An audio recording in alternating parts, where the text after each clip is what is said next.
રાજકોટ શહેરમાં સંગઠિત ગુના આચરતા આપરાધિક તત્વો વિરુદ્ધ એમને નિયંત્રણમાં લેવા માટે માનનીય સીપી સર બ્રજેશકુમાર જાસર અને અધિક પોલીસ કમિશનર શ્રી ચૈતન્ય મંડલિક સર દ્વારા રાજકોટ શહેર ક્રાઇમ બ્રાન્ચને સૂચના આપવામાં આવેલ હતી। આ સૂચના અન્વયે ક્રાઇમ એસીપી શ્રી ભરત બસિયા સાહેબ, પીઆઈ શ્રી ગોંડલિયા સાહેબ, પીઆઈ શ્રી ડામોર સાહેબ, પીઆઈ શ્રી જાદવ સાહેબ અને પીએસઆઈ શ્રી સીબી જાડેજા સાહેબ દ્વારા મહેનત કરી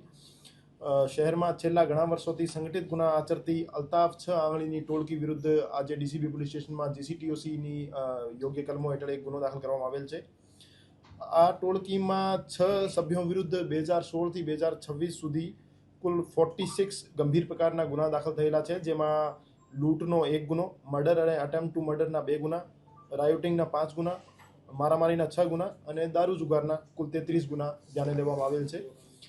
આ જે ટોળકી છે એમાં કુલ 6 સભ્યો છે, જેમ પૈકી 5 જે સભ્યો છે એ ક્રાઇમ બ્રાન્ચના કબજામાં છે અને એ જે 5 સભ્યોને જેને હસ્તગત કરવામાં આવેલ છે એના નામ છે તોસિફ ઉર્ફે બાગો રહેવાસી જંગલેશ્વર, ઇમરાન બેલીમ રહેવાસી જંગલેશ્વર, અશોક ગોવિંદભાઈ સિંધવ રહેવાસી અંબેડકર નગર, ભરત વાસુર રહેવાસી રાજકોટ અને ઇકબાલ વડાવરિયા રહેવાસી મોરબી। આ જે ટોળકી છે અને એના જે સભ્યો છે એના દ્વારા રાજકોટ શહેર સહિત આજુબાજુના જિલ્લાઓ જેમ કે મોરબી, જુનાગઢ, રાજકોટ ગ્રામ્ય સહિતના વિસ્તારમાં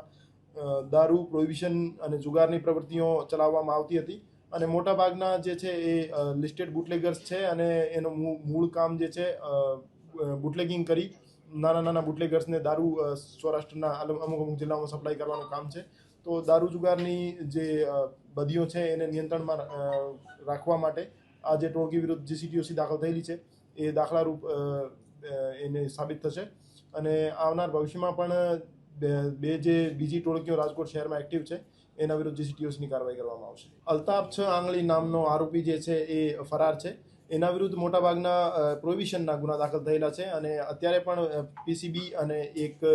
રાજકોટ ગ્રામ્યમાં ગુનો દાખલ થયેલો છે જેમાં એ વોન્ટેડ છે, એના કારણે એ અત્યારે અમારી પકડથી બહાર છે, પણ એને ઝડપથી અટક કરવામાં આવશે। મોટાભાગના જે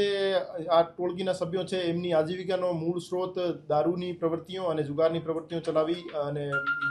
પ્રોપર્ટીઝ ઊભી કરી એમને કિરાયા ઉપર આપવાનું કામ હતું અને એ જે સભ્યો છે એ સૌરાષ્ટ્રના જે નાના નાના બુટલેગર્સ છે એમને દારૂના જથ્થાઓ સપ્લાય કરતા હતા। એ ટોળકી વિરુદ્ધ જીસીટીઓસીની કાર્યવાહી થવાથી સૌરાષ્ટ્રમાં દારૂની પ્રવૃત્તિ પર અંકુશ લગાવવામાં પોલીસને મદદરૂપ થશે।